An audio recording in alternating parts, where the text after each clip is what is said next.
आमनू व अमिलुस्सालिहाति व तवासौ बिल हक़ व तवासौ बिस सब्र। सदक़ल्लाहुल अज़ीम। आका की बारगाह में सब लोग दुरूद शरीफ पढ़ें। अल्लाहुम्मा सल्लि अला सय्यिदना व शफ़ीना नबिय्यिना व मौलाना मुहम्मद व बारिक व सल्लिम सलातु व सलामन अलैका या रसूल अल्लाह सल्लल्लाहु तआला अलैहि वसल्लम। हज़रात, आप ईशा के बाद से ये प्रोग्राम समाप्त कर रहे हैं। बहुत शानदार अंदाज में अभी आपने सुना शोहरा हजरात से और खतीब साहब से और नकीब साहब से। शाकार तरन्नुम शायर इस्लाम मद्दाह खैरुल अनाम सुहेल रज़ा उवैसी बहुत प्यारा पढ़ा इन्होंने। उनके बाद शायर इस्लाम मद्दाह खैरुल अनाम सलीम रज़ा पीलीभीती। उनके बाद आप ही के इलाके के हज़रत अल्लामा मौलाना मुफ्ती समीरुद्दीन साहिब, उन्होंने बंगला ज़बान में बयान किया। आपने पूरा उनका बयान समझा होगा, मुझे पता नहीं चला। और नकीब इजलास का तो खैर जवाब ही नहीं है। माशाअल्लाह ये जुमले बोलने की भी सलाहियत रखते हैं और समझने की भी सलाहियत रखते हैं, जिनका नाम सिराज ताबानी है, सब जानते हैं। मैं भी हाजिर हो गया हूँ, आपके यहाँ पहले भी आ चुका हूँ। मोहब्बत से आपने सुना था, प्यार से सुना। और हाँ बोल दो, वो माइक है, ये माइक है। हाँ ठीक है, वो लाइन कोई बात नहीं जाएगी, बदल सकते हैं।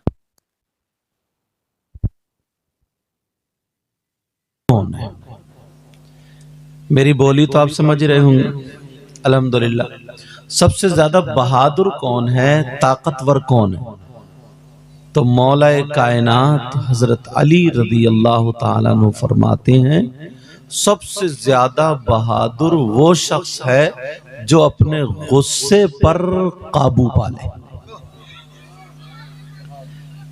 अब बताओ, अगर किसी ने कोई बात कह दी और वो बर्दाश्त कर ले, तो सबसे ज्यादा बहादुर, सबसे ज्यादा ताकतवर वो है जो अपने गुस्से को कब्जे में कर ले, जो अपने गुस्से पर काबिज हो जाए, जो गुस्से पर कंट्रोल कर ले। मौलाए कायनात हजरत अली रज़ी अल्लाह ताला अन्हु, एक मर्तबा वाक़या ऐसा हुआ, एक शख्स ने अल्लाह की बारगाह में तौहीन कर दी, गुस्ताखी कर दी। हजरत अली को गुस्सा आ गया, क्योंकि उनका गुस्सा होता था अल हुब्बु फिल्लाह वल बुग़्ज़ु फिल्लाह। अल्लाह वालों की दोस्ती भी अल्लाह के लिए, रसूलुल्लाह के लिए, और अल्लाह वालों की दुश्मनी भी अल्लाह और रसूल के लिए। अब हजरत अली उसे मार रहे थे, पछाड़ पछाड़ के मार रहे थे, लोग देख रहे हजरत अली इसे मार रहे, मगर वो शख्स जो पिट रहा था उसे जलाल आया, गुस्सा आया, उसने हजरत अली के मुंह पर थूक दिया, और जैसे ही मुंह पर थूका तो हजरत अली को और जलाल आ गया। अब तो गुस्सा आना चाहिए। आप में किसी से लड़ाई होती है, मुंह पे थूक दे तो, और मुंह पे हम लोग कहां थूकते हैं, इतनी गंदी गंदी गालियां बकते कि मत पूछो। हजरत अली को जलाल आ गया, गुस्सा आ गया। उसने जब मुंह पे थूका, लोग कयास करने लगे, समझने लगे अली अब इसको जान से मार देंगे, इसको नहीं छोड़ेंगे, जमीन में दबा देंगे। अब ये गया, अब ये मारा गया, ये बेचारा गया। मगर हजरत अली को जैसे ही गुस्सा आया, जलाल आया, हजरत अली शेर खुदा थे, अपने गुस्से पे कंट्रोल कर लिया, गुस्से पर काबू हो गए और उसे रिहा कर दिया, उसे छोड़ दिया, माफ कर दिया और कहा जा, चला जा। झगड़ा खत्म, लड़ाई खत्म, मार देना चाहिए था उसको तो लोग बोले। मगर जैसे गुस्सा आया, हजरत अली ने उसको छोड़ दिया। लोगों ने पूछा ली, पहले तो इसने तुम्हारे अल्लाह को बुरा भला किया तो आप इसे गिराए पड़े थे, मार रहे थे, मगर इसने इतना घिनौना काम किया ली, आपके मुंह पर इसने थूक दिया, आपको इसे और मारना चाहिए था। हमारा अंदाज ये था अली अब नहीं छोड़ेंगे, क्योंकि आपका मुंह गुस्से में लाल हो गया था। हजरत अली फरमाने लगे, तुम्हें पता नहीं है सबसे बहादुर वो गए जो अपने गुस्से पर काबू पाले। और अपना क्या हाल है, कोई छोटी सी बात कह दे, तू चल मैं चल, भले नमाज हो रही हो, अल्लाह वाले का जिक्र हो रहा हो, अल्लाह और रसूल का जिक्र, ऐसी तैसी में सब खलास खत्म। तुम्हें यह पता नहीं है, अगर तुम्हारे बेटे की शादी हो या बेटी की शादी हो, तुम्हारा कोई प्रोग्राम हो, तुम्हारा फंक्शन हो, और उसमें 2-3 आदमी आकर के रखना डाल दें या बदतमीजी शुरू कर दें या उस महफिल को बिगाड़ने लगे, तो तुम्हें कितना बुरा लगेगा, नाराज हो गए या नहीं हो गए। ये किसी के बाप का प्रोग्राम नहीं है, ये अल्लाह वाले मुअज्जम शाली का उर्स पाक है, ये उर्स पाक है। ये अकल से हमें काम लेना चाहिए। तुम्हारे अंदर अगर हिम्मत है तो मुझसे तो लड़ सकते हो, मैं तुमसे लड़ सकता हूं। अगर तुम इतने बड़े हो गए हो कि अल्लाह के वलियों से जंग करने के लायक हो गए हो, उनसे नाराजगी बर्दाश्त करने के लायक हो गए हो, तो लड़ो। है हिम्मत। याद रखना, अगर अल्लाह वाले की नजरे करम होती है तो बेड़ा पार होता है, और नजरे गजब होती है तो बेड़ा बर्बाद होता है। कई गांवों में, कई बस्तियों में मालूम है पत्थर बरसे, पत्थर, अल्लाह का अजाब उतरा, अजाब नाजिल हुआ। क्यों? सिर्फ इसी बिना पर, अल्लाह वालों की तौहीन करने की बिना पर। अल्लाह को कितने लोग नहीं मानते, गालियां बकते, उसका शरीक भी ठहराते, क्या क्या, मगर अल्लाह खुद कहता है, अगर मेरे वलियों से किसी ने जंग की तो उसकी जंग अल्लाह के साथ है। अगर हिम्मत है तो अल्लाह से लड़ने की तो करो। हम समझाते समझाते थक गए, हम बोलते बोलते थक गए।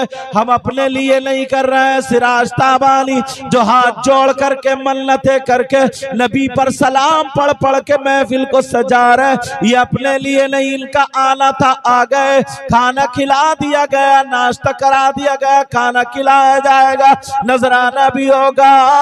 मगर तुम्हें बुराइयों से बचाना चाहते हैं, तुम्हें अल्लाह वालों के गजब से बचाना चाहते हैं। याद रखो, बुजुर्गों ने कहा बादब्बा नसीब, बेअदब बेनसीब। इनके बाप का मामला नहीं है, इनका मामला नहीं है, इनकी तुमसे हमदर्दी है जो तुम्हें बचाना चाहते हैं, क्योंकि इन्होंने किताबों में पढ़ा, उस्तादों ने इन्हें पढ़ाया। अगर अल्लाह वाले के यहाँ तौहीन करोगे तो अल्लाह का अज़ाब नाजिल हो जाता है।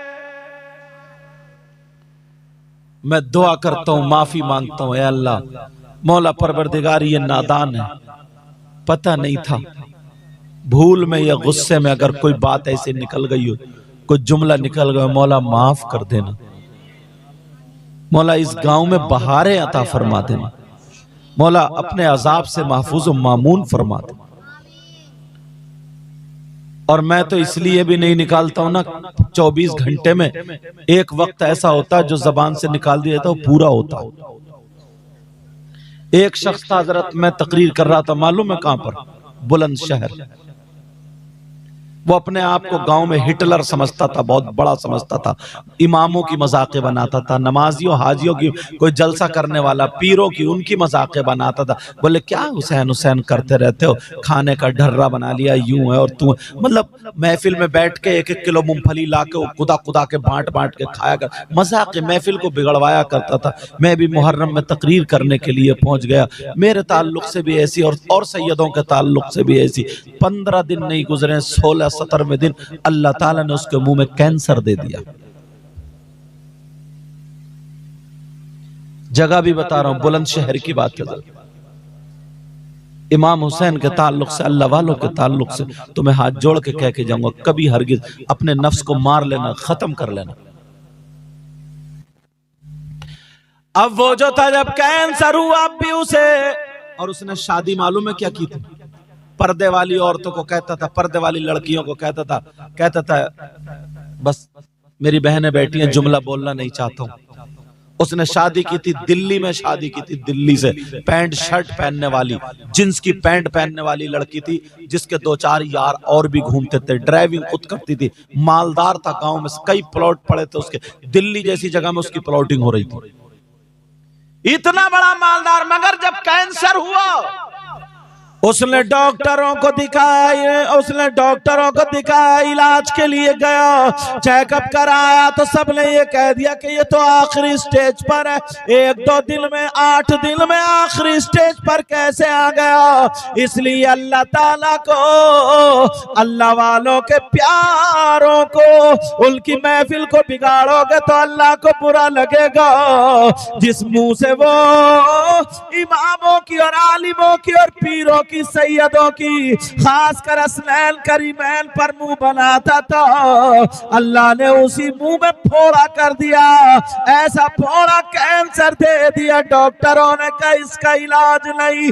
उस दौर में सन 2011 की बात है, 32 लाख रुपया उसने इकट्ठा करके अमेरिका और काका के डॉक्टरों की मीटिंग ले ली। सारे डॉक्टर आ गए, सबने रिपोर्ट देखी, चेकअप पूरा करा लिया, सारे डॉक्टरों ने हाथ जोड़ लिया, कहा इसका कोई इलाज नहीं है, बस तुम खाओ पियो जब तक सांसें चल रही है, इसका कोई इलाज नहीं है। आखिरी स्टेज पर अब सब यही धरा रह जाएगा, यही रखा रह जाएगा।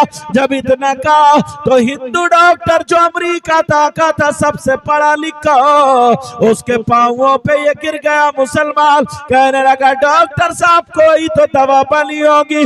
उसने उठ करके एक जुमला बोला था, तुम्हारे यहाँ मुसलमानों में जो एक बुक होती है जिसको कुरान बोलते हैं, तुम्हारे यहाँ जो गुरु होते हैं जो मस्जिदों में नमाज पढ़ाते हैं या पीर होते हैं, अगर उनका दामन पकड़ लोगे और उनमें से किसी पीर फकीर इमाम ने दुआ कर दी तो तुम बच सकते हो। इसके अलावा दुनियावी और कोई दवा बनी ही नहीं है।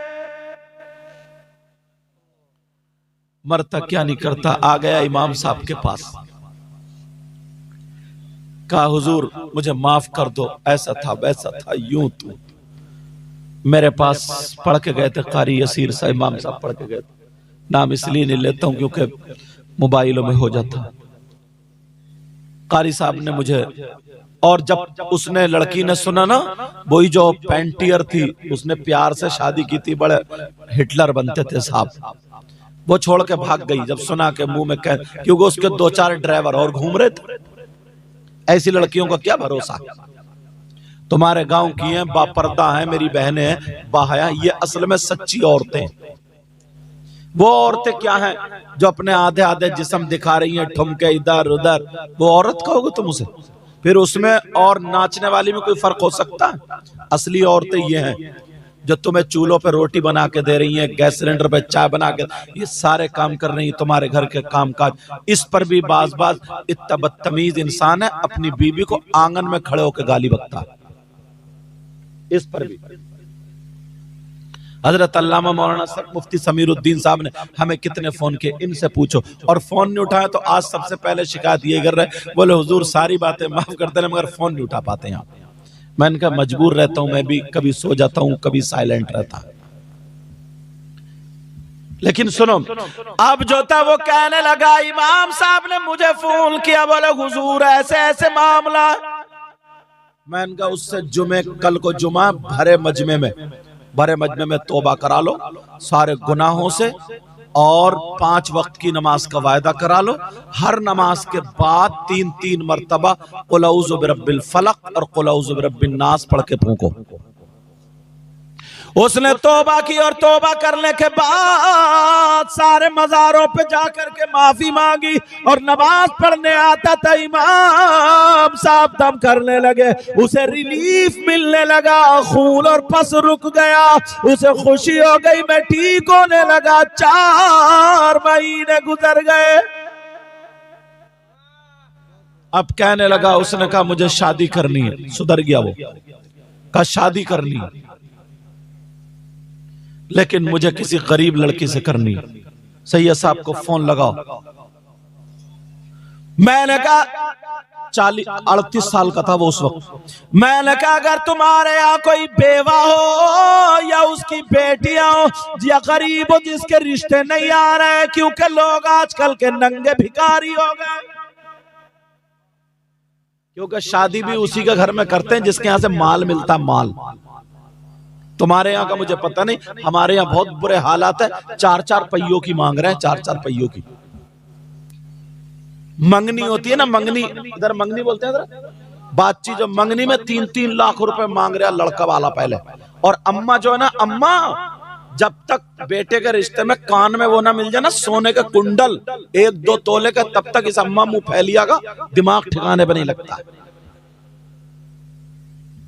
और बहने जब तक उन्हें मोटी मोटी पांवों में पहनने वाली जेबरी या चैन ना मिल जाए ना, वो भी टेढ़ी घूम रही है, टेढ़ी। और दूल्हा भाई, दूल्हा भाई को क्या बोलते हैं? बहनोई, बहनोई समझ रहे हैं ना, बहनोई दामाद,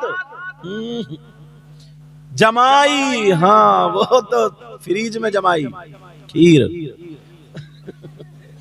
अब मुझसे बंगला नहीं आती है, वरना तुम्हारे जहनों में उतार देता, मजबूरी है। मगर तुम उर्दू समझते हो, पूरी समझते हो ना, सुनना चाह रहे हो, समझते हो ना, तो फिर हाथ उठाओ, देखो कौन कौन नहीं समझता है। अच्छा बहुत समझ रहे। चलो अब जरा मेरी तरफ तवज्जो दो। मैंने कहा तुम्हारे पहले बाजार में गोरू बिकती थी, बैल बिकते थे, गधे घोड़े बैल बकरी सब बिकते थे, नहीं बिकते थे। अब शादी के मौके पे लड़के बिक रहे हैं, लड़के। अरे बेच ही रहा वो लड़के को, 15-15 लाख में लड़कियों की शादी हो रही, तो खरीद लिया। अब फिर कहते हैं हुजूर कोई ऐसा ताबीज दे दियो, मेरा बेटा हाथ से निकल गया। कहना नहीं मानता। अरे तेरा बेटा रही का, तूने तो बेच दिया। कहते नहीं कहते, ओह हजरत, छोटे वाले हजरत, छोटे हजरत, छोटे हजरत, छोटे हजरत। मोबाइल बंद करो, मेरा चांद, गेम मत खेलो, मोबाइल बंद करो, मोबाइल बंद। तवज्जो ना। अब तुम शिकायत क्यों कर रहे हो? 15 लाख में तुमने शादी की है, मैरिज हॉल में खाना लिया है, 200 आदमी बारात में गए, लड़के को तो बेच दिया, तुम्हारा रहे ही कहां? अब सुनते के अम्मा की नहीं सुनता, बीबी की सुन रहा, गुलाम बन गया गुलाम। उन्होंने नहीं बनाया, तुमने बनाया कि नहीं बनाया? बोलो, तुमने बनाया। अगर बच्चों की सही शादी करो, गरीब की लड़की हो या अमीर की हो, शरीफ लड़की शादी करो, लड़कों को बेचो मत, आसान करो, तो तुम्हारे घर में जन्नती माहौल बन जाएगा।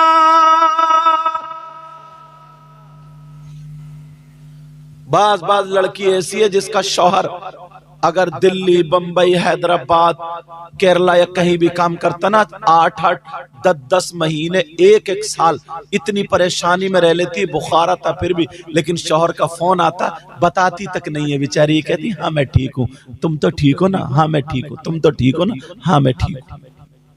ऐसी भी शरीफ जादियां, ऐसी भी शरीफ लड़कियां, छोटे छोटे बच्चों को मां पाल रही है अकेली, कैसे दवा आती होगी उसके घर, कैसे खाना। हम और आप तो बाहर है ना, कभी सोचा इस बात को? कभी नहीं सोचा। इसलिए घरेलू लड़की करो। मैंने कहा बेटा अगर तुम्हारे यहाँ पर कोई बेवा हो या गरीब की लड़की हो तो रिश्ता भेज दो। एक गरीब ऐसा था जिसकी 3 बेटियां थी, एक बेटी की 40 साल उम्र हो गई, कोई रिश्ता लेकर के नहीं आया था। उसने कहा ऐसे ऐसे, मैंने कहा इमाम साहब को लेकर के चले जाओ। वो इमाम साहब को लेकर के चला गया, उसने मेरा हवाला दिया।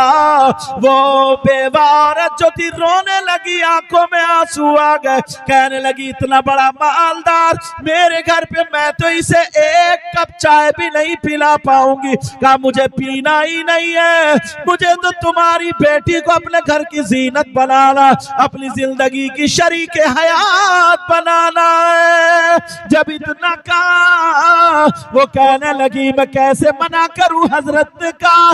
बहरहाल उस लड़की की तारीख रख दी। मैंने कहा जुमे का दिन रखो 25 तारीख, मुझे याद है आज भी।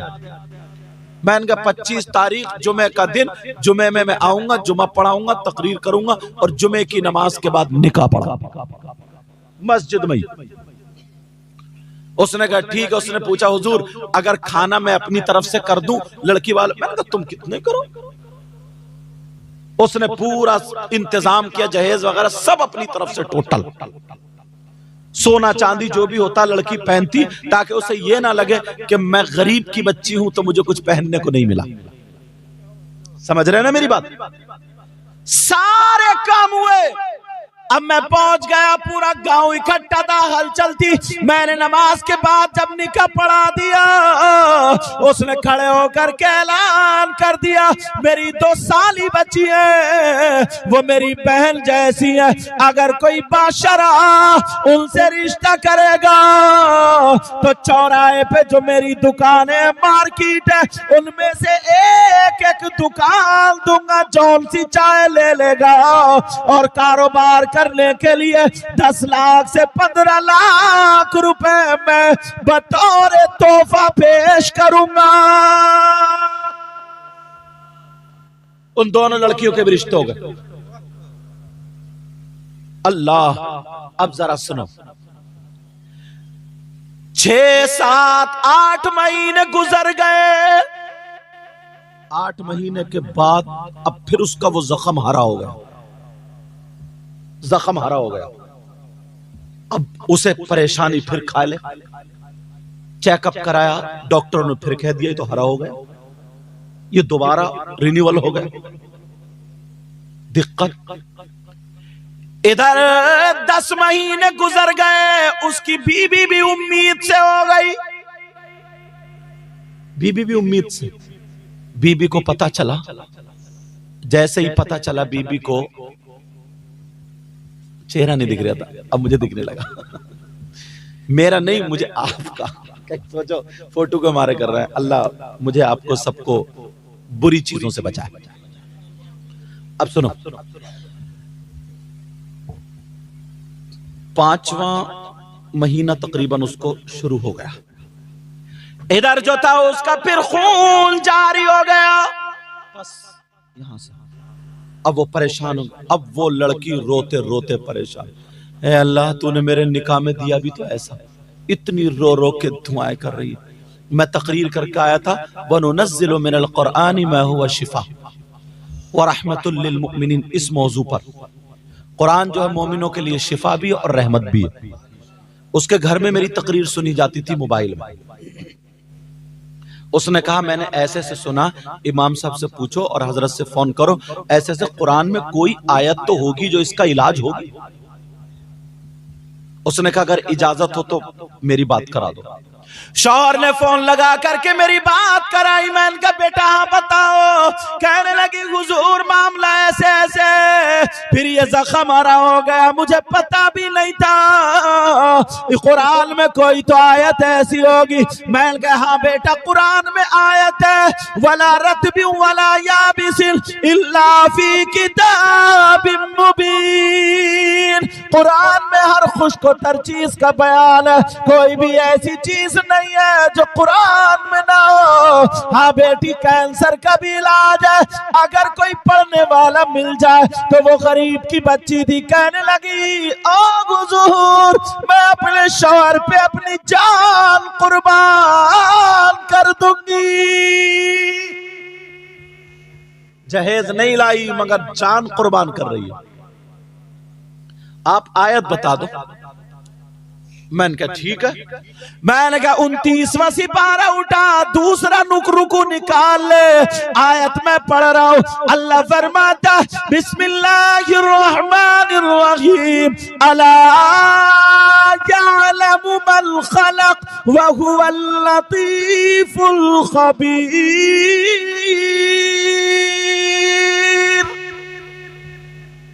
2200 मरतबा ये आयत पढ़ के फूको, दम करो। 3 महीने या 4 महीने गुजरेंगे, इंशाअल्लाह उसको शिफा मिल जाएगी। कुरान की आयत इसी बीमारी के लिए है,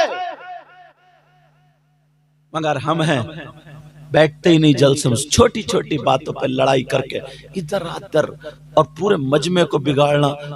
बस मत पूछो, दुआ ये करो अल्लाह वाला हमसे नाराज ना हो जाए। मौला मैं सबकी तरफ से माफी मांगता हूँ, ऐ अल्लाह तुम भी माफी मांगो। वो अल्लाह हमारे गुनाहों को माफ फरमा दे। जहां तक होगा हम किसी इमाम की, किसी आलिम की, किसी अल्लाह वाले की तौहीन इंशाअल्लाह या किसी बड़े की तौहीन नहीं करेंगे। बोलो इंशाअल्लाह।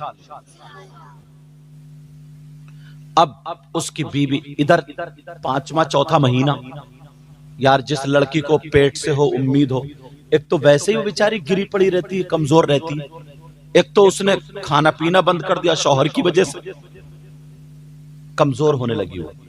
और फिर ये पढ़े, बोले हुजूर कब पढ़ लूं? अच्छा मुझे पता नहीं था इस हाल में है ये, मुझे क्या पता, ना मैंने पूछा। मैंने कहा बेटा तहज्जुद की नमाज के बाद पढ़ ली।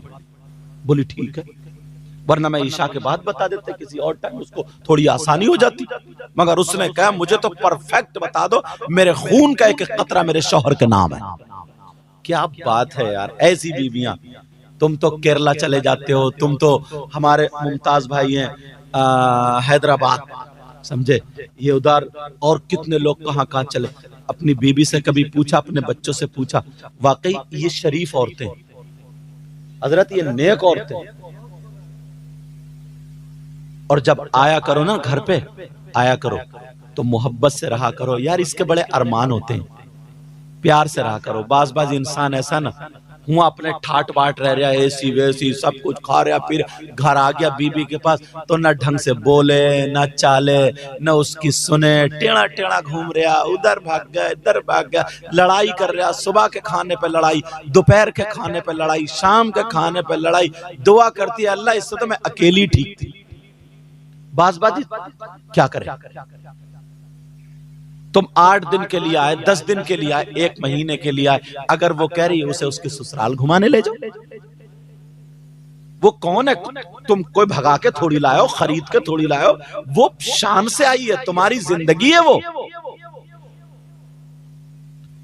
मेरे नबी सुबह सुबह अपनी बीवी के घर गए, दरवाजे में घुसते ही बोले अस्सलामु अलैकुम वरहमतुल्लाह।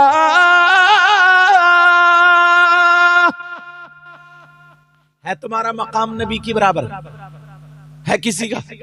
नबी बीबी हफ्सा थी, हफ्सा निकल के आई, बात नहीं बाबू, निकल के आई, आका वालेकुम अस्सलाम रहमतुल्लाह।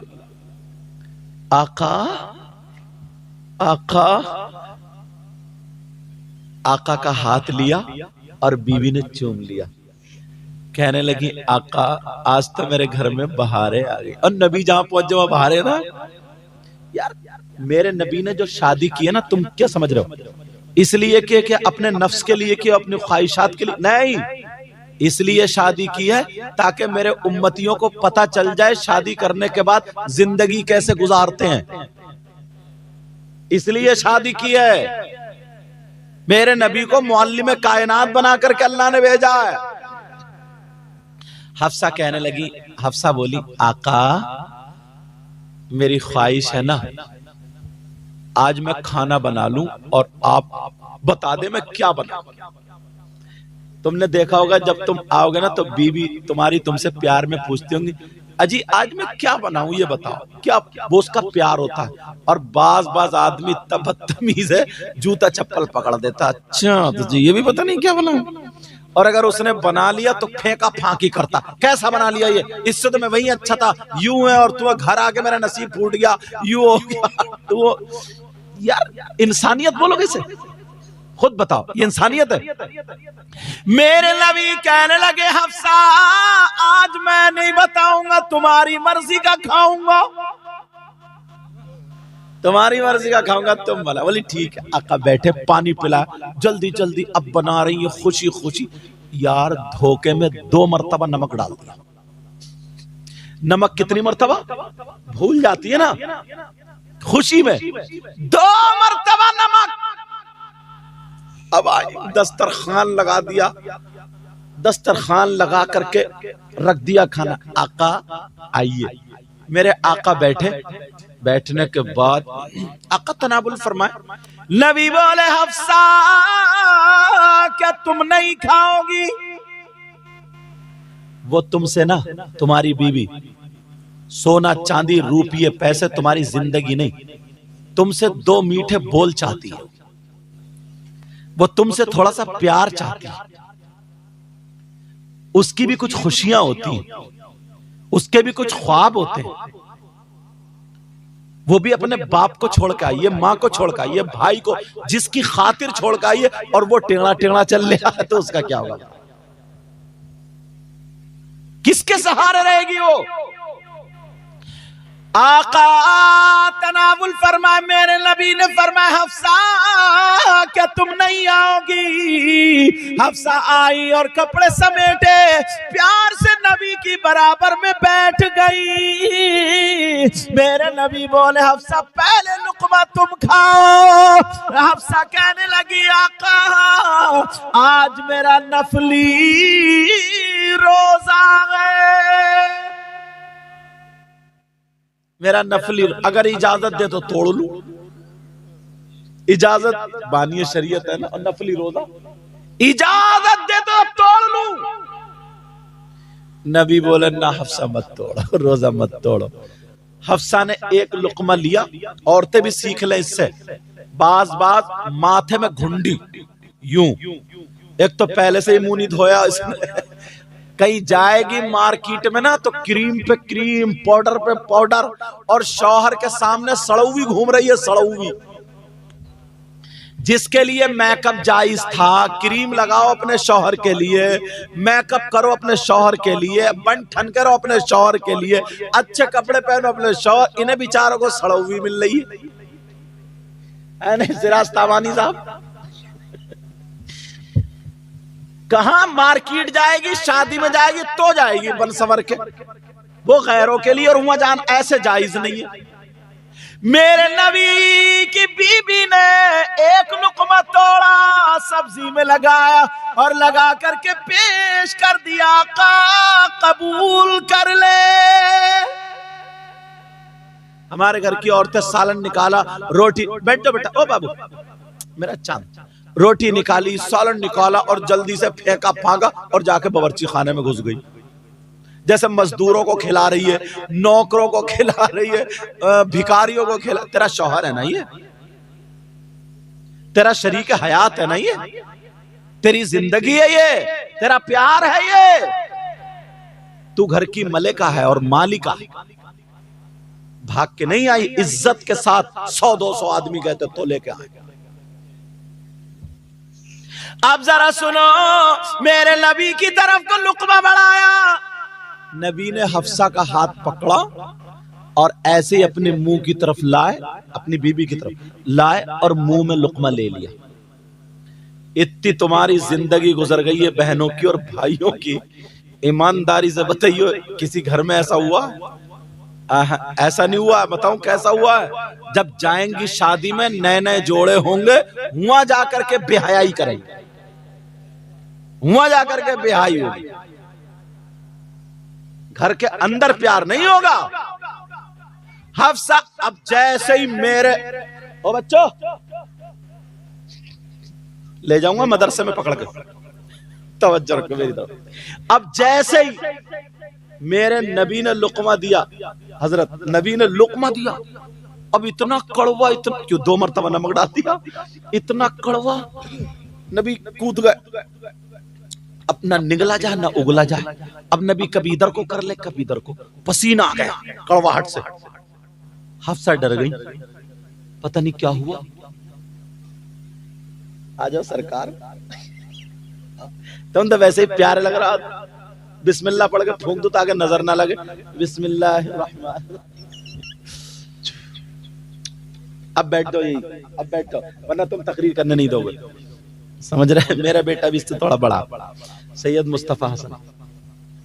तो अब मेरे नबी अब ना इधर ना इधर ना इधर, लुकमा नहीं जाता। हफ्सा डर गई, आका को हुआ क्या? क्या हो गया? मैंने लुकमा दी, परेशानी की, पसीने पसीने, इधर हफ्सा भी पसीने पसीने। हफ्सा कांपने लगी, डरने लगी, लरस गई। अल्लाह अल्लाह, चेहरा बदल गया हफ्सा का डर के मारे। मेरे नबी ने तमाचा नहीं मारा, नबी ने गालियां नहीं दी, नबी ने ढलिया नहीं फेंकी, रोटी की सालन की प्याली नहीं फेंकी, डोंगा नहीं फेंका, नबी ने लात नहीं मारी, नबी ने गुस्सा नहीं किया, बल्कि जब अपनी बीबी को परेशान देखा, यहाँ हाथ लगाया, बीबी का चेहरा उठाया और नबी मुस्कुराने लगे और वो लुकमा खा लिया। हफ्सा कहने लगी, अल्लाह मैं तो डर गई थी, सांसें ठंडी ठंडी लेने लगी, जान में जान आ गई, पता नहीं मैं तो समझ रही थी क्या हुआ। फिर इतने में प्यार से एक लुकमा और दे दिया। यार एक तो मुश्किल से खाया। अब ईमानदारी से बताओ, अव्वल तो तुम्हारी बीबी तुम्हें ऐसे देती नहीं, ऐसे फेंक के जैसे नौकरों को दे, जाओ चल खा तो खा, मत खा, और खड़ी हो जाएगी उधर जाकर, जैसे बड़ी साहब बिजी है, ये बिजी, 1 मिनट बैठ नहीं सकती, शौहर को पानी करके नहीं दे सकती, शौहर की रोटी खत्म हो जाए ना तो रोटी तोड़ के नहीं। ये सब प्यार की बातें होती है, ये घरों से निकल गई हैं बातें। बस ये है कोई मियाँ ऐसा आ जाए, एक तावीज दे दे, घर में मोहब्बत ही मोहब्बत है, मोहब्बत ही मोहब्बत है। कैसी मोहब्बत होगी? इस चीज का नाम मोहब्बत है। एक औरत कहने लगी, इस घर में 13 साल हो गए शादी को, एक दिन की मोहब्बत नहीं मिली और 5 बच्चे टहल रहे। अंदाजा लगा लो, समझ रहे? अल्लाह में समरुद्दीन साहब क़िबला। अरे मोहब्बत यही है यार, एक दूसरे को मुस्कुराओ, एक दूसरे से खेलो, पानी मांगो, रोटी दो, मदद करो। वो क्या चलो वहां चल रहा है कि चलो ठीक है, वो अपना थोड़ा मोड़ा काम छोड़ दे, कहीं दोस्तों से वायदा वो वहीं कर दे, यार मुझे आज अपनी बीबी के साथ जाना है। ये सारी मोहब्बतें हैं। अगर ये जिंदगी जी के देखोगे ना तो तुम्हें पता चलेगा इंसानियत होती क्या। मगर ना, बस उसने भी हंडिया उल्टी सीधी ठोकी ठाकी और शौहर ने कहा ला रोटी ला, वो भी ऐसे बोलता जैसे किसी, क्या बताऊं, रोटी मंगा के वो भी ये ले और ये ले और ये ले और जाके उधर बैठी। अरे खाना खिलाना संभाल के, अगर मक्खी नहीं भी है ना तब भी पंखा चल ऐसे करके हिला दे, शौहर के दिल में जगह बना। ये माएं सिखाती हैं बेटियों को। माँ अगर खुद बैठती अपने उसके बेटी के बाप के साथ में तो माँ को पता हो कि बेटी ऐसे होता है, बेटी ऐसे होता है, बेटी ऐसे होता है। कहीं खुद ब खुद रोटी जैसे शौहर के हाथ में खत्म होने, ऐसे करके रोटी निकाल के एक झाड़ दे और झाड़ने के बाद फिर हाथ में दे दे, शौहर के दिल में जगह हो जाए। बोलो होगी नहीं होगी? चावल की जरूरत है, प्लेट अगर देखे, अगर थोड़ा सा भी कूड़ा है, फौरन कुछ भी, जल्दी से जाए, जल्दी धो के लाके साफ करके फिर चावल करके दे दे। शौहर कहेगा यार मेरा कितना ख्याल लगती है। मगर कोई मोहब्बत ही नहीं। मेरे नबी, अब बताओ अगर तुम्हारी बीवी होती तो लुकमा खिलाती नहीं खिलाती, और अगर खिला भी देती और नमक तेज होता तो तुम्हारा जुग्राफिया क्या होता? धलिया उधर, हंडिया उधर, प्लेट उधर, और बीबी के चांद पे जूता, या फिर माँ की गाली, बहन की गाली, नानी की गाली, दादी की गाली, जितनी गाली आती सब पक्की गाली। फिर कहते हैं मियाँ ऐसा ताबीज दे दो घर में मोहब्बत हो जाए। मोहब्बत होगी? बाज मियाँ बीबी इतने बिगड़ गए ना, ताबीज तो छोड़ो, अगर मियाँ को भी गले में लटका दोगे ना तब भी फायदा नहीं होगा। हाँ, ऐसे हालात, वरना सुधरो। मेरे नबी ने ढलिया नहीं फेंकी, लोटा नहीं फेंका, नबी ने किसी को मारा नहीं, डांटा नहीं, फटकारा नहीं, लुकमा खा लिया। हफ्सा देती गई, नबी खाते गए। जब पूरी प्याली खत्म हो गई तो मेरे नबी ने यहाँ मुट्ठे पे हाथ रखा, प्यार से बोले हफ्सा क्या और नहीं खिलाओगी? दौड़ती हो गई, हांडी में से पोंछ के लाकर रख दिया, लीजिए आका। एक तो मुश्किल पड़ गई, दूसरी फिर ये ऊपर आ गई। जैसे ही नबी ने दूसरा लुकमा लिया, अफसा कहने लगी आका, सोने आका आज बड़े खुश नजर आ रहे, मैं आपसे कुछ मांगना चाहती हूँ। तुम्हारी बीवी अगर तुम्हें इतना गुस्सा कर देती और फिर कहती नमक का खिलाती, कहती सुन रहे हो मैं तुमसे कुछ मांगना चाहती हूँ, तो तुम क्या कहते, रुक जा जरा जूता उठा लूं तभी मांगी, रुक जा जरा। मेरे नबी ने कहा हफ्सा मांगो, क्या मांगना चाहती हो? हफ्सा कहने लगी आका मांगना चाहती हूँ, मना मत करना।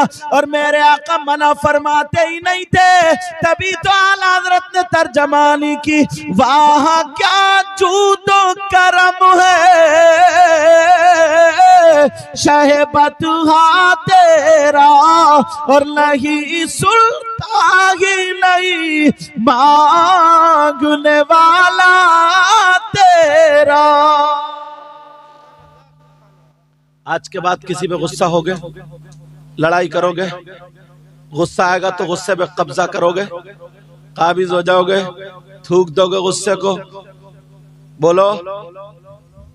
इसीलिए मैं तुम्हारी ये देख करके इधर को चल पड़ा, सारा मौजू रखा रह गया। मेरे नबी की बीवी कहने लगी आका कुछ मांगना चाहती हूँ।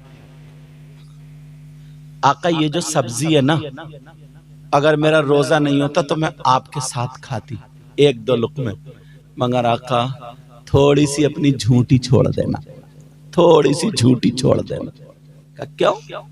इसलिए आपका झूठा होगा और मेरे लिए तबर्रुक होगा, मैं अपने रोजे की इफ्तार इसी से करूंगी। ऐसी बीवी अगर अपने शौहर के साथ रहे, अब बताओ लड़ाई होगी? बोलो। मगर घर में टाइल्स, पत्थर, पंखे, एसी सब कुछ है, जेवर भी पहने, कपड़े भी अच्छे पहने, मेकअप भी कर रही, सब कुछ है, मगर घर में एक दिन का चैन नहीं। सुबह को खाना खा रहे हैं, दोपहर को खाना खा रहे हैं, शाम को, तीनों टाइम खाने पे लड़ाई। अब खाना नहीं खा रहे, खाना तुम्हें खा रहा, खाना हमें खा रहा। ये हालात बन चुके हैं। उधर का आका वो छोड़ देना, नबी ने छोड़ दिया। इफ्तार के टाइम जब लुकमा लगाया तो चीख निकल गई, कहने लगी आका मेरे माँ बाप आप पर कुर्बान, आपको मुझे मारना चाहिए, डांटना चाहिए, आपने कुछ नहीं कहा। और लोग जो अपनी बीबियों को गालियां देते हो, और बीबियों तुम भी अपने शौहर को सताती हो, जरा सुन लो, दोनों लोग सुन लो, बीबी कैसे कदमों पे है नबी के। और नबी ने क्या जुमला कहा, नबी ने लात नहीं मारी, डांटा नहीं, उनका मोटा पकड़ के उठा के सीने से लगा लिया और कहा हफ्सा तुमने अपनी माँ को छोड़ा, बाप को छोड़ा, मेरी खातिर अगर जिंदगी भर नमक का खिलाती रहो तब भी कम है। थोड़ी मोड़ी गलतियां सबसे होती है, मगर ये नहीं कि गलती अगर हो जाए कोई थोड़ा सा नमक तेज हो जाए, मिर्च तेज हो जाए, कभी बुखार, वो भी इंसान है यार। बुखार आ जाए, तुम्हारा पारा चढ़ गया, मदद कर सकते हो, उसकी हेल्प करो, तुम्हारे साथ में आइए, वो तुम्हारी जिंदगी है, तुम उसकी जिंदगी हो। जिंदगी गुजारने के अल्लाह ने ये रास्ते बनाए हैं जिससे उसके बंदे दुनिया में फैल जाए। समझ रहे मेरी बात? आज के बाद घर में कोई लड़ेगा, कहीं और लड़ेगा। अब जब उसकी बीबी ने, जिसको कैंसर था, वो बात वहीं रुक गई ना, बीच में आ गई थी इधर, उसको भी पूरा कर दूं।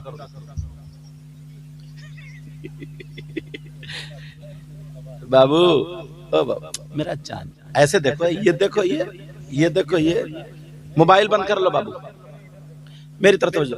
अब वो उसकी बीबी कहने लगी, हुजूर मैं पढ़ूंगी। मैंने बता दी आयत, अला यअलमु मन खलक व हुवल लतीफुल खबीर, 2200 मरतबा। अब वो पढ़ती रही, एक महीना गुजर गया, ऐसे हो गई सूख के कांटा। एक तो उम्मीद से थी बेचारी से कुछ खाया पिया नहीं जा रहा, दूसरा महीना और आ गया, मतलब उधर उसका छठा महीना, बेचारी और परेशान। 7वां महीना जो उधर था, और इधर तीसरा महीना मुहर्रम का महीना आ गया। अल्लाह, हजरत या तो 20 या 21 तारीख थी मुहर्रम की। वो लड़की पढ़ रही थी, कुरान सामने खुला हुआ था, और पढ़ते पढ़ते उसे थक गई ना, चक्कर सा आया, दीवार से टेक लगाई, आंख बंद करी, तो उसने देखा एकदम उजाला हुआ, और कुरान शरीफ से एक हरी लाइट निकली, उस लड़की के चेहरे पे पड़ी, आंख खुल गई, देखा वो लाइट सीधी उसके शौहर के कमरे में, लड़की देख रही है, और शौहर के सर से लेकर पांव तक उतर गई। लड़की बोली, मैंने अपनी आंख से देखा। और फिर लड़की को खुनूद की लग गई, आंख बंद हो गई, थका हुई थी, जगा हुई थी, तो उसने देखा, उसने सुना, कोई लेडीज आवाज थी, उसके सर पे हाथ रख के बोली, बेटी उठ जा, तेरा शौहर ठीक हो गया। भी अजान होने लगी, बीबी उठी, शौहर के ऊपर जाके गिर गई, कहा तुम ठीक हो गए। शौहर समझा ना, ये कमजोर हो गई, ये हालत से ऐसे है, पेट से है, इसका दिमाग थोड़ा वैसा हो गया। उसने पानी पिला कर, ना तुम ठीक हो गए, तुम जाओ चेकअप कर। 8 बजे तक यही रट लगा। 8 बजे के बाद दिल को समझाने के लिए बीबी को वो जीवीपंत चला गया दिल्ली। जैसे ही जीवीपंत गया, इधर बीबी दरवाजे पे खड़े होकर के दुआ में, ऐ अल्लाह मेरे ख्वाब को झूठा मत कर देना। ऐ अल्लाह, बेचारी ने रात भर कुछ नहीं खाया था, घर में आई, इसे खाना याद नहीं आया, सैयदा फातिमा याद आ गई। उस लड़की ने सूरह ताहा, सूरह नूर कुरान खोल के पढ़ना शुरू कर दी, और पढ़ते पढ़ते कुरान खोल के जब दुआ मांगी, आंखों के नीचे अंधेरा आ गया, चक्कर आ गया, लड़की गिर गई, सर फट गया, बेहोश हो गई, कुरान खुला रह गया। अब इस लड़की को पता नहीं मेरा दुपट्टा कहाँ है, इस हाल में थी, खून निकलते निकलते गर्दन में आकर के जम गया, लड़की बेहोश पड़ी है, कोई और था ही नहीं। उधर जीवीपंत 11 बजे 10 बजे के बाद जब इसने चेकअप कराया तो वो तो नॉर्मल आया। अरे ये तो चौंक गया। फिर इसने दूसरा चेकअप कराया, वो भी सारे चेकअप नॉर्मल। अल्लाह, अब तो जितने पैसे जेब में थे उतने पैसों का अपनी बीबी के लिए सोने का हार लाया बनाकर। और 4 बज गए आते आते वहां से, और बेचारी वो बीबी सुबह से 4 बजे तक बेहोश पड़ी रही। कोई इतना नहीं है कि एक चुल्लू पानी मुंह में डाल दे, कोई था ही नहीं। ऐसी भी बीबियां थी, 4 बजे तक बेहोश। उसका नाम हुमैरा था, मगर मैंने निकाह में उसका कनीज़े फातिमा रखा था, उर्फ करके कनीज़े फातिमा। अब शाम को जब 4 बजे घुसा, गाड़ी छोड़ के अंदर को भागा, कहने लगा कनीज़े फातिमा कहो, अरे मैं ठीक हो गया हूँ, किधर हो जरा निकल के आओ। इसने इधर देखा तो लड़की इधर नहीं, इधर देखा तो इधर नहीं, परेशान हो गया। इसने सोचा घर से तो निकलती नहीं है, कहीं लैट्रीन बाथरूम में होगी। थोड़ा देर इंतजार किया, जब लैट्रीन बाथरूम पे जाकर के देखा तो वो भी बाहर से बंद थे। उधर जब कमरे में गया जिसमें नमाज पढ़ती थी, कुरान पढ़ती थी, 5 बज गए। जब देखा जाकर के तो लड़की बेहोश पड़ी है, उसका दुपट्टा लगा। शौहर ने देखा ये तो मेरी बीबी है, फौरन बैठ जाता है सर पकड़ के और बीबी को उठा करके गोद में ले लेता है और कहता है अल्लाह, इस गरीब को किसने मारा? ये तो एक मक्खी भी नहीं मार सकती, किसी मच्छर के साथ बुरा नहीं कर सकती, इस गरीब को किसने मारा? उसकी गोद में उसकी बीबी इतना रोया, आंखों में आंसू गिर के लड़की के चेहरे पे गिरे। लड़की होश में आ गई, लड़की घबरा गई, मुझे कौन अपनी गोद में लिए पड़ा। लड़की कूद के उधर पहुंची, जब आंखें संभाल के खोल के देखा तो उसका शौहर था। फिर दोबारा चिपट गई और रोने लगी, चिपट के रोने लगी, कहने लगी मेरे सरताज क्या हुआ बताओ। शौहर भी रो रहा, कह रहा पहले ये बताओ तुम्हें किसने मारा? अपनी पूरी जायदाद लगा दूंगा, तुम्हारे खून का कतरे का एक एक बदला लूंगा, पता कौन है वो। लड़की ने भी यही जुमला कहा मेरे सरताज, मैंने सुना तकरीरों में हजरत अली फरमाते सबसे ज्यादा बहादुर वो है जो अपने गुस्से पर काबू पाले। पहले तो गुस्से को थूक दो, काबू पालो। मुझे किसी ने नहीं मारा, मैं तुम्हें बात बताती हूँ।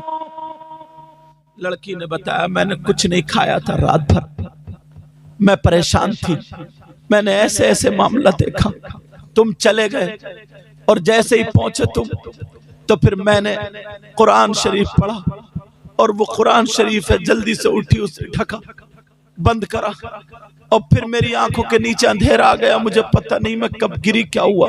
फिर मैंने देखा मैं तुम्हारी गोद में थी। वो शौहर कहने लगा मेरी बीबी मैं ठीक हो गया, डॉक्टरों ने बता दिया सारे जरासीम खत्म हो गए, कुछ भी कैंसर का एक भी कीड़ा नहीं बचा, कुछ भी नहीं बचा। और मेरी बीबी तुम्हारी दुआ रंग ले आई, इंशाअल्लाह अल्लाह के हुक्म से मैं ठीक हो गया। बीबी बोली ये बताओ तुम मेरा दिल अच्छा करने के मारे तो नहीं करो, सच बताओ ठीक हो गए?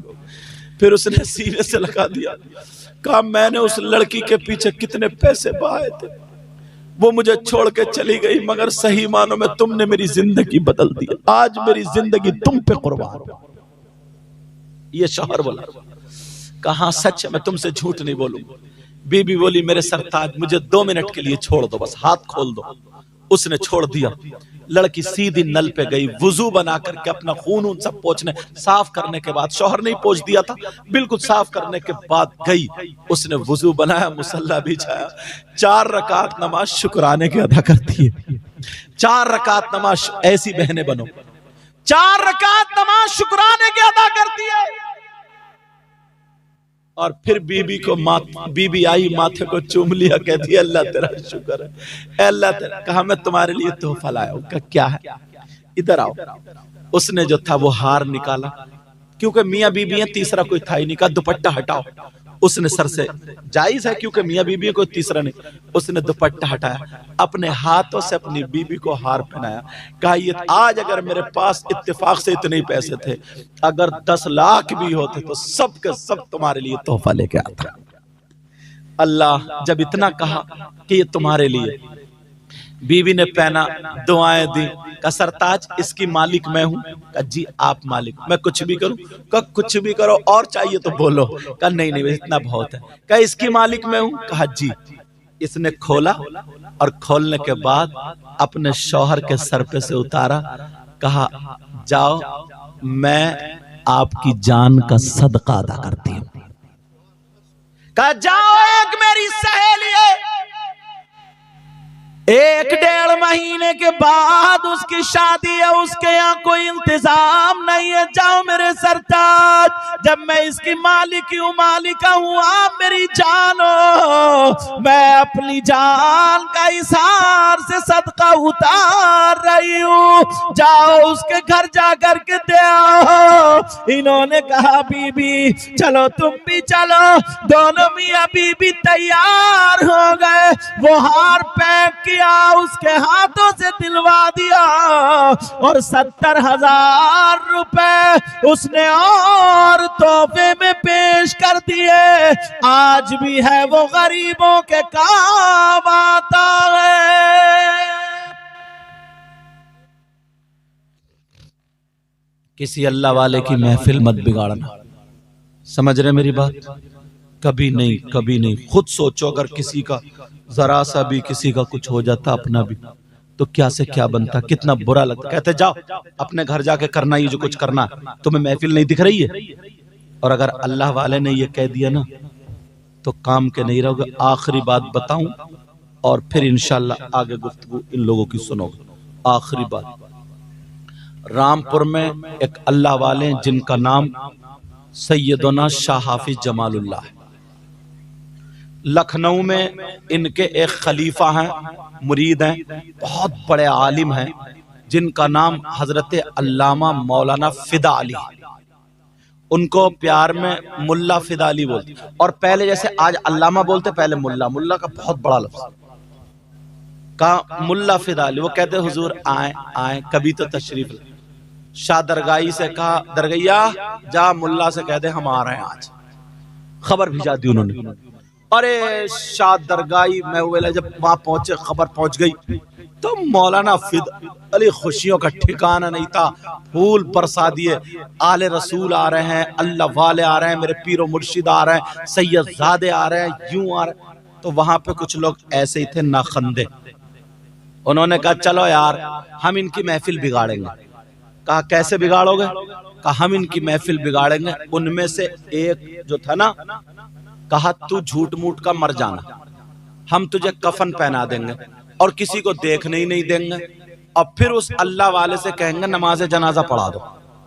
अब अगर वो नमाज पढ़ाए ना, कहे अल्लाह अकबर, तो तुम लेटे रहना, फिर कहे अल्लाह अकबर, लेटे रहना, फिर कहे अल्लाह अकबर, लेटे रहना, फिर कहे अल्लाह अकबर, लेटे रहना, फिर कहे अस्सलामु अलैकुम व रहमतुल्लाह, तो तुम खड़े हो जाना और कहना वालेकुम अस्सलाम व रहमतुल्लाह। फिर हम बताएंगे कैसा अल्लाह वाला। जैसे ही सैयदना शाफी जमालुल्लाह पहुंचे, वो लोग रोना शुरू कर दिए, महफिल को बिगाड़ना शुरू कर दिए। कह रहे लोगों, मौलाना फिदा अली हाथ जोड़ रहे, देखो मेरे पीर मुर्शिद आ रहा है, यहाँ पे महफिल मत बिगाड़ो। का हमारे एक शख्स का इंतकाल हो गया, उनसे नमाज जनाजा पढ़वा दो। अगर तुम्हारे पीर होंगे, अल्लाह वाले होंगे तो पढ़ा देंगे। पहुंच गए, जनाजा तैयार, मुसल्ला बिछ गया। हाफिज शाह जमालुल्लाह ने आंखें बंद करके देखा तो वो तो जिंदा था। पीछे को मुंह करके बोले लोगों, जिंदगी पढ़ाऊं या फिर मुर्दे की? सब लोग चक्कर में पड़ गए, बोले यार ये क्या कह रहे हैं? बोले हुजूर इधर नहीं, जनाजा उधर लेटा है, उसकी पढ़ा दो। फिर बोले हाँ पूछ रहा हूं, जिंदगी पढ़ाऊं या मुर्दे की? फिर सब लोग बोले मुर्दे की। तीसरी मर्तबा, लो अब तुम रखो, तीसरी मर्तबा फिर कहा कि जिंदगी पढ़ाऊं या फिर मुर्दे की? सब बोले मुर्दे की। हाफिज शाह जमालुल्लाह बोले चलो नहीं मानते तो इस मुर्दे की ही पढ़ा। इतना कहा तो मर गया। अल्लाहु अकबर नियत बांध ली, सना पड़े अल्लाह अकबर, दुरूद, अल्लाह अकबर, दुआ, अल्लाह अकबर, अस्सलामु अलैकुम व रहमतुल्लाह, अस्सलामु अलैकुम। वो उठे ही नहीं। अब जितने थे बोले अरे पागल सो के रह गया और यूं है और तुम्हें सारी महफिल का मजा बिगाड़ दिया और ऐसा वैसा। वो नमाज पढ़ा के चले गए। अब बोला अरे उठता क्यों नहीं बिगाड़? अब उठे कैसे? वो तो मर चुका। अल्लाह के वास्ते कभी भी अल्लाह वालों की महफिल में खल्फशारी मत डालना। कभी भी ऐसा काम किसी इंसान, तुम में इनमें से किसी से तो मुकाबला कर सकते हो, मगर अल्लाह वाले से मुकाबला नहीं कर सकते। और जो भाई थे वो माफी मांग लेना। अल्लाह वाले का दामन बहुत वसी है। अल्लाह वाला बहुत रहीम भी होता, बहुत करीम होता। तुम लोग क्या समझ रहे हो? मुझे तो लगता नहीं, जो हर साल उर्स करते हो, ना जाने तुम्हारे कितने बच्चों की बीमारियां ना इस अल्लाह वाले की नजर करम से ही ठीक होती हैं। ना जाने तुम्हारे गांव के कितने लोगों के चूल्हे इस अल्लाह वाले के नजर करम से चलते हैं। ना जाने तुम्हारे गांव में बहारे, अगर ये जलसा ना हो, ये उर्स ना हो, तुम हमें देख पाओगे? कहां से आए? इन शोरा को देख पाओगे? अच्छे अच्छे लोगों को देख पाओगे? पीर साहब जो ईशा के पहले से ही आकर के तुम्हारे यहाँ, नबी फरमाते अगर कोई आलिम या तालिब इल्म किसी बस्ती के कब्रिस्तान से एक मर्तबा गुजर जाए तो अल्लाह ताला उस कब्रिस्तान के मुर्दों से 40 दिन के लिए अजाब उठा लेता है। 40 दिन के लिए अजाब। तुम क्या समझ रहे हो? 40 दिन के लिए अजाब उठा लेता। आज के बाद कोई बात तो नहीं होगी, इसलिए मैं तुम्हारे लिए दिल से दुआएं करता हूं। ऐ अल्लाह, इस गांव में बहारें अता फरमा। ऐ अल्लाह, इनको इतना दे, इनकी दुनिया और आखिरत दोनों रोशन फरमा दे। मेरे मौला परवरदिगार, इस गांव की बच्चियों का नसीब अच्छा कर दे। मियाँ बीबी में प्यार अता फरमा दे। ऐ अल्लाह, जिन बच्चों से भूल चूक हो गई है माफ फरमा दे। मेरे मौला, तेरे ही बंदे तो हैं, नादानी में थे, इन्हें पता नहीं था। ऐ अल्लाह, मुझसे जितना हो सका मैंने अपनी तकरीर छोड़ के इधर ही समझाया, इसी मौजू पर बोला। ऐ अल्लाह, मेरे मौला परवरदिगार, तो इनकी खताओं को माफ फरमा दे। मेरे मौला, हमारी खता को भी माफ फरमा दे। सब लोग मेरे साथ में पढ़ो, पढ़ो अस्तगफिरुल्लाह, अस्तगफिरुल्लाह, अस्तगफिरुल्लाह रब्बी मिन कुल्ली ज़ंबिन व अतूबु इलैहि, ला इलाहा इल्लल्लाहु मुहम्मदुर रसूलुल्लाह सल्लल्लाहु तआला अलैहि वसल्लम। इंशाअल्लाह जिंदगी रही तो